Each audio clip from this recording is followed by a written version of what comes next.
Raed, you're from Gaza, but have been living in the UK for the past few years. Can you describe to us then what life is like under the Israeli blockade, so we can just get a better idea of what it's like to be a Gazan protesting at the minute? Yeah, hi. Actually, the situations in Gaza are very miserable. We are talking about 70% of the population are registered as refugees. We are talking about the most densely populated areas in the world.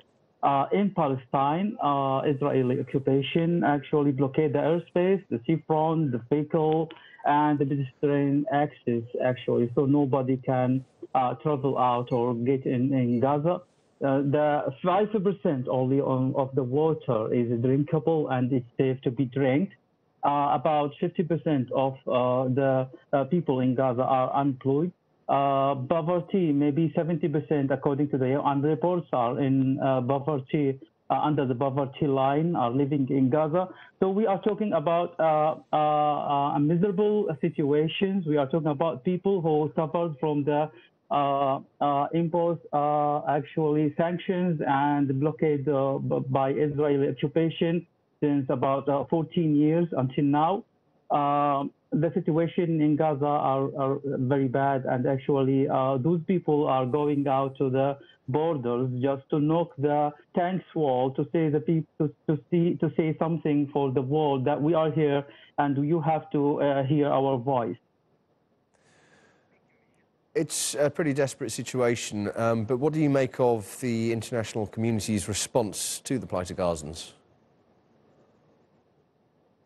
They have to respond actually. We are talking, for example, for today, look at the figures. We have 316 injured people.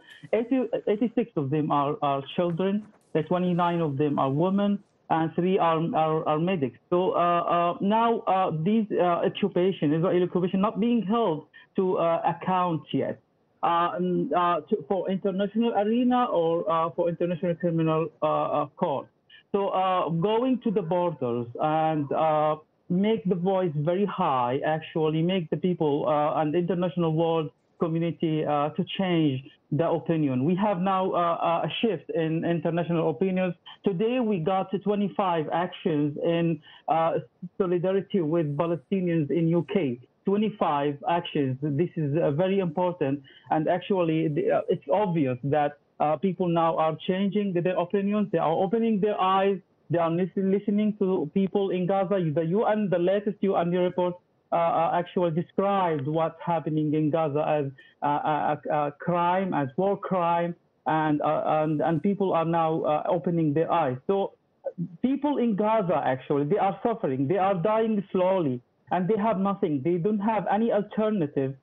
Instead of going and knocking the door, the security fences, and say to the people that, hello, we are here. We want our freedom for traveling, our freedom for treatment, our freedom to further our education. So I think this is very important step. And after today, the world has to be changed. The opinions has to be changed regarding the Palestinian issue in Gaza.